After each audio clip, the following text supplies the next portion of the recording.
Oh, let's see what I went and picked up today. I picked up an old International 3200 Series B skid loader.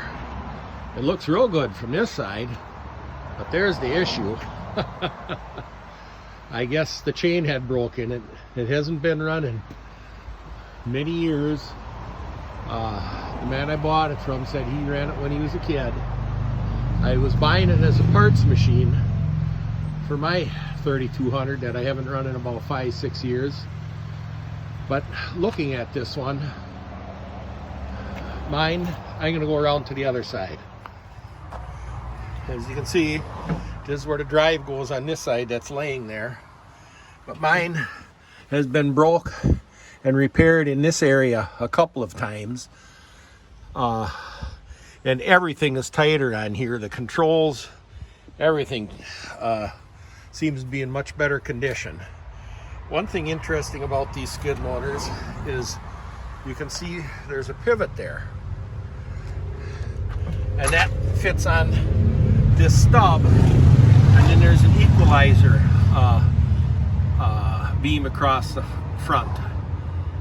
So those wheels walk and keep all four wheels on the ground at all times. So they're much smoother to operate when going over uneven surfaces.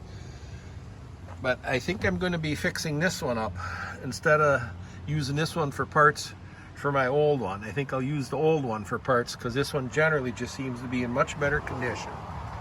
So this is what I got today.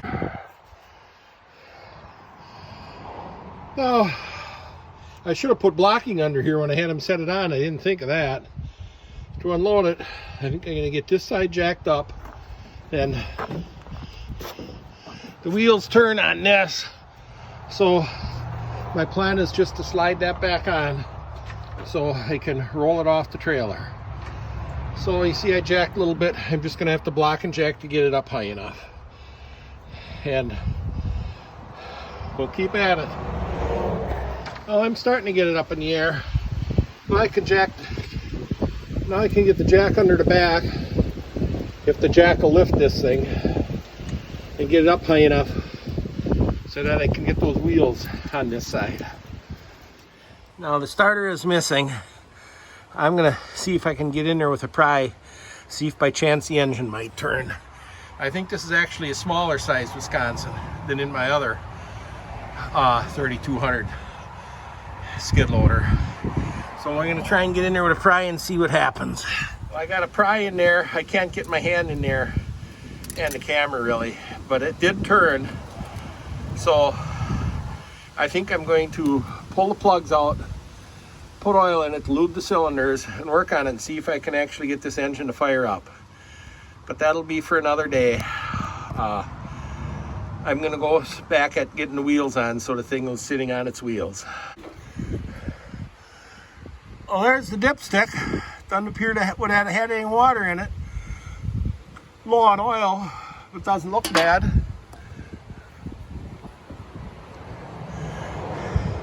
There's two of the plugs. Here are the other two plugs. Looking at those, doesn't look like it was an oil burner. So I'm putting oil in the cylinders. Now I'm gonna let it soak for a few days till I get at it again. So, and I'm gonna finish this video up with a little video from something else I looked where I got this. It's a unit drag line on a, I think they called it a mobile crane. It's got tandem drive axles that are chain driven and then a steer axle, and you drive it from the cab of the drag line from the crane. It wasn't a truck crane where it has a separate truck lower. So it's just a little bit of video. I'll have more of it next week. So thanks again for watching.